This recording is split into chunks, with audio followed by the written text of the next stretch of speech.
नमस्कार। जय आयुर्वेद मित्रों, आज मैं इस चलचित्र में आपको बताने जा रहा हूं कि आयुर्वेद चिकित्सा पद्धति विशेषकर जो है वो पंचकर्म उपक्रम में या पंचकर्म के जो मेन मुख्य जो क्रम है उनके उपरांत जो धूमपान किया जाता है वो एक धूमवर्ती की सहायता से किया जाता है। तो उसका निर्माण हम कैसे करते हैं? शास्त्रों में बहुत सारी विधियां जो है वो बताई गई हैं कि अलग अलग, जैसे प्रायोगिक धूमपान, आपका स्नेहिक धूमपान, आपका विरेचनिक धूमपान। तो आज हम जो है वो एक धूमपान वर्ती का निर्माण करने जा रहे हैं। और अक्सर इस वर्ती को जो है वो वमन चिकित्सा उपरांत या फिर आपका नस्य चिकित्सा उपरांत जो है वो रोगी को दिया जाता है। और इसका मुख्य जो मकसद है, जैसे हम वमन कराते हैं या नस्य करवाते हैं तो वो एक मुख्य जो शोधन क्रिया है, और शोधन क्रिया के बावजूद भी कुछ थोड़ी मात्रा में जो है, हल्की मात्रा में कफ जो है वो स्रोतस में रह जाता है, तो उसको वहीं शांत करने के लिए जो है वो धूमवर्ती का निर्माण किया जाता है। तो चलिए, मैं आपको ये बताना चाहता हूं कि धूमवर्ती एक ऐसी जो चिकित्सा मोडेलिटी है जिसकी सहायता से हम जो है वो मेडिकेटेड फ्यूम को इनहेल करते हैं अपनी बॉडी के अंदर। और वहां पे जैसे कि हमारा नोज है, हमारी आईज है या हमारा जो हेड है, उस रीजन में लोकेटेड जो डिजीज होते हैं उनकी शांति उनके शमन के लिए, उनके पैसिफिकेशंस के लिए जो है वो हम इस धूमवर्ती का प्रयोग करते हैं। तो आचार्य चक्रपाणी ने ये बहुत ही क्लियरली मेंशन किया है कि जो धूम हम नस्य नोज यानी कि नाक की सहायता से हम अंदर इनहेल करते हैं उसी को आप जो है वो धूमपान चिकित्सा में जो है वो आप कहेंगे। और मुंह से ग्राह्य जो आप लेते हैं उसको आप धूमपान नहीं कहेंगे। तो बहुत सारी इसमें वर्णन है हमारी चिकित्सा इन ग्रंथों में, लेकिन आचार्य चक्रपाणी ने जो है वो बहुत क्लियरली मेंशन किया है कि जब आप नाक से एक बर्ती के थ्रू आप इस तरह से फ्यूमिगेशंस जो है वो इनहेल करते हैं उसे आप जो है वो ये धूमपान कहेंगे। तो आज मैं धूमवर्ती का निर्माण करने जा रहा हूं। और हमारे शास्त्रों में लिखा है कि सरकंडा यानी कि जिसे हम पहाड़ी भाषा में सुरवाड़ बोलते हैं, हमारे यहाँ बिलासपुरी भाषा में सुराड़ बोलते हैं। तो ये आप देख सकते हैं, ये इसके कांड हैं, सुराड़ के कांड जो है वो मैंने ये एकत्रित किए हैं और इस पे मैं धूमवर्ती का निर्माण करूंगा। तो ये गौरतलब बात है कि जो शास्त्रीय विधि हमें शास्त्रों में बताई है उसी के अकॉर्डिंग 100% तरीके से मैं इस धूमवर्ती का निर्माण करने जा रहा हूं। तो चलिए, आपको मैं ये बताना चाहूंगा। ये आप देख सकते हैं, ये सरकंडा है। सरकंडे के यानी कि सुराड़ के छोटे छोटे जो हैं ये कांड हैं। अब इसको क्या करेंगे, हम जो है वो पानी में भिगोने के लिए डाल देंगे। तो ये देखिए, मैंने यहाँ पे जो है वो बकेट रखा है और ये बहुत सारे जो है वो हमारे पास धूमवर्ती निर्माण के लिए हमने सरकंडे को जो है वो एकत्रित किया है। इसको एक बाल्टी में हम यहाँ पे डाल देंगे और लगभग इसको 24 घंटे के लिए जो है वो इस पानी में रखेंगे ताकि ये जो है वो थोड़ा सा मात्रा में फूल जाए। अब देखिए, ये सरकंडा जो है वो बिल्कुल सीधा है और बहुत ही मुलायम है। तो इसमें जो है वो धूमवर्ती का निर्माण बहुत ही ईजिली होता है। पानी में भिगोने का जो मकसद है वो यह है कि ताकि जब हम इसे 24 घंटे पानी में डालते हैं तो ये हल्की मात्रा में जो है वो फुलावट इसमें आ जाती है। और जब हम इस पे धूमवर्ती का लेप जो है वो चढ़ाएंगे और जब इसको छाया शुष्क यानी कि छाया में जो है हम इसको सुखाने के लिए रखेंगे तो ये अपने आप जो डंठल है जो आप देख रहे हैं जो फूला है वो श्रिंक हो जाएगा, वो संकुचित हो जाएगा और ऊपर जो बर्ती है वो आराम से जो है वो निकल कर हम उसको साइड में कर देंगे और जिसे हम चिकित्सा के लिए उपयोग कर सकते हैं। तो आप ये देख सकते हैं, फुली प्रैक्टिकल एस्पेक्ट्स मैं आपको दिखा रहा हूं। इसको अगर मैं पानी में डालता हूं इस तरह से तो ये बहुत लाइट वेट है और ये नीचे इसमें डूबेगा नहीं, इसलिए हमने जो है वो इसको एक रबड़ में एक पत्थर से जो है वो इसको बांध के इस तरह से ये पानी में मैं इसको जो है वो मैंने इस प्रकार से इनको डुबो दिया है। अब कल यानी कि 24 घंटे के बाद लगभग इसी समय पे हम इसको निकालेंगे और धूमवर्ती का निर्माण करेंगे। अब आप देख सकते हैं कि हमने पिछले कल लगभग इसी समय पे जो था वो इस बकेट में, इस बाल्टी में हमने वो सरकंडे के जो कांड थे वो डाले थे।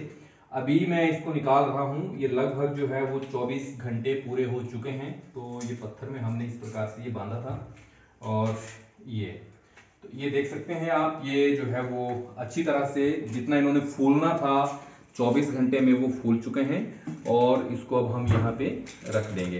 तो ये हमारे सरकंडे हैं। अब यहाँ पे आप देख सकते हैं कि हमारा धूमबत्ती बनाने का जो पूरा इंग्रेडिएंट है, जो घटक द्रव्य हैं, वो यहाँ पे तैयार हैं और अब हम इसका निर्माण करेंगे। तो चलिए मैं आपको दिखाता हूँ।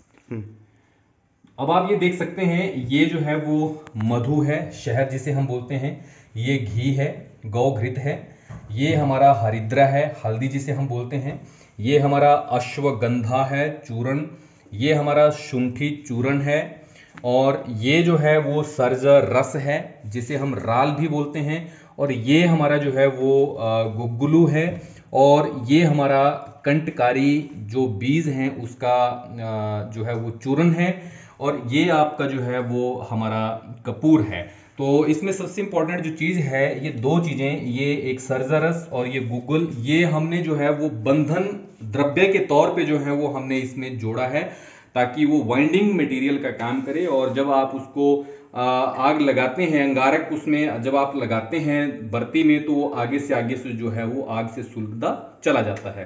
तो अभी जो है वो जितने भी इंग्रेडिएंट हैं उनको अभी हम इस प्लेट में जो है वो डाल रहे हैं, और ये डालने के बाद जो है हम इनको सबको मिक्स कर देंगे।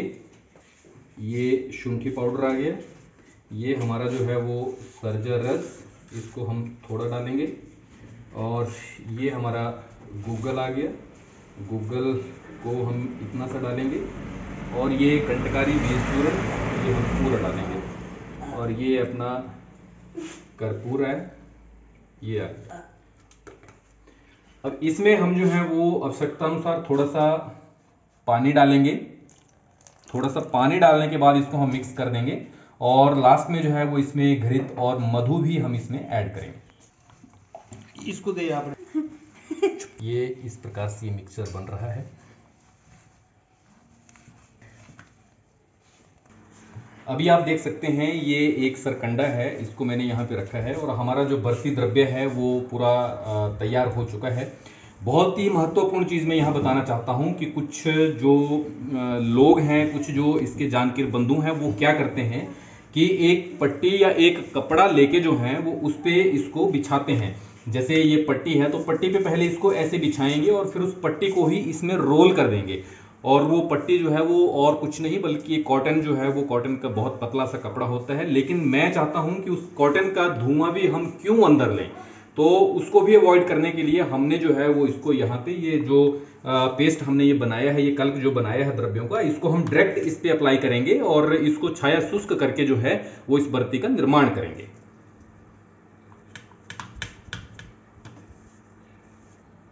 अभी आप देख सकते हैं ये कल्क द्रव्य जो है वो मैंने इसमें नीचे ये फॉइल है, फॉइल पेपर है, इस पे मैंने इसको बिछा दिया है। सरकंडा ऊपर से मैंने रख दिया है। कोई कॉटन क्लॉथ में यूज नहीं कर पा रहा हूं। इसके ऊपर भी जो है वो अब मैं इसका द्रव्य ये इस प्रकार से ये लेप इसका जो है वो लगा रहा हूं, ये इस प्रकार से। और अभी इसको जो है वो हम फॉइल पेपर की मदद से इस प्रकार से ये जो धूमबत्ती है, ये बीच से जो है वो मोटापा इसमें रहता है, थोड़ा सा इसमें जो है वो थिकनेस रहती है, और साइड से जो ये जो इसके टेपरिंग एंड हैं ये इसी तरह से जो है वो पतले रहते हैं, टेपरिंग रहता है थोड़ा सा इसमें। और ये आप देख सकते हैं 1 2 ये 3 जो है वो धूमबत्ती हमने यहाँ बना दी है, और इसको मैं यहाँ पे बना रहा हूँ। और बाद में क्या होगा कि जैसे ये सूख जाएगी तो ये जो सरकंडा है ये इसके बीच में से अपने आप ही इस प्रकार से, जैसे ये आप देख रहे हैं निकल रहा है, इस प्रकार से अपने आप इसमें निकल जाएगा। और आगे धूमपान विधि जो है वो भी मैं आपको एक प्रैक्टिकल सेशन बताऊंगा। अब आप इसमें देख सकते हैं 1 2 3 4 5 और 6 धूमबत्ती जो हैं वो हमारे पास तैयार हैं। अब जैसे जैसे इसको हम छाया शुष्क इसको करवाते जाएंगे, फिर बाद में ये जब पूरी तरह से शुष्क हो जाएगा तो इस जो ये डंठल है इसको हम इसमें से बड़े प्यार से जो है वो निकालेंगे, खींचेंगे एक साइड को, और ये हमारा बर्ती जो है वो रह जाएगा। इसको फिर आप जो है वो या तो धूम नेत्र में भी आप इसे प्रयोग कर सकते हैं, या फिर आप इसमें डायरेक्ट जो है वो इसको इग्नाइट करके वैसे भी आप धूम्रपान जो है वो इसका कर सकते हैं। तो धूम्रपान का मतलब यस, तो ये जो है वो आप देख सकते हैं। अब ये धूम्रवर्ती हमारे पास तैयार है। इसको जो है वो हम नासा रोग यानी कि नाक के रोग, कान के रोग, आंखों के रोग, सिर के रोग जो है, इन रोगों में हम इसे इंडिविजुअल तौर पर एक प्राथमिक चिकित्सा के तौर पर भी प्रयोग करेंगे, और इसके अतिरिक्त जैसे वमन उपरांत या फिर नस्य उपरांत जो कफ शमनार्थ हम धूम्रपान करवाते हैं, उसके लिए भी हम इसको जो है वो प्रयोग कर सकते हैं।